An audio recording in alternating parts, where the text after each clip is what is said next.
व सबस्क्राईब करा आणि बेल आयकॉनला क्लिक करा।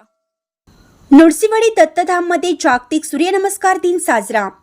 श्री क्षेत्र नृसिंहवाडी येथील श्री स्वामी समर्थ गुरुपीठात दत्तधाम आज जागतिक सूर्यनमस्कार दिनानिमित्त आयोजित सूर्यनमस्कार, ओमकार, प्राणायाम, योगासने शिबिरास उत्स्फूर्त प्रतिसाद मिळाला। अखिल भारतीय श्री स्वामी समर्थ गुरुपीठ त्र्यंबकेश्वर नाशिक यांच्या मार्गदर्शनाखाली आयोजित आजच्या सूर्यनमस्कार शिबिरामध्ये तरुण तरुणी, महिला, पुरुष सेवेकऱ्यांनी सहभाग घेतला। आजच्या धावपळीच्या युगात माणसाकडे स्वतःच्या आरोग्याकडे लक्ष द्यायला वेळ मिळेनासा झाला आहे। यामुळे प्रत्येकाच्या आरोग्याच्या छोट्या मोठ्या तक्रारी वाढलेल्या दिसून येतात। यासाठी आरोग्य हीच धनसंपदा हे ब्रीदवाक्य लक्षात ठेवून प्रत्येकाने व्यायामाला महत्त्व देऊन स्वतःसाठी सकाळी सकाळी अर्धा तास वेळ द्यावा व नित्य सूर्यनमस्कार, ओमकार, प्राणायाम, योगासने केल्यास आपल्याला निरोगी आरोग्य लाभतं।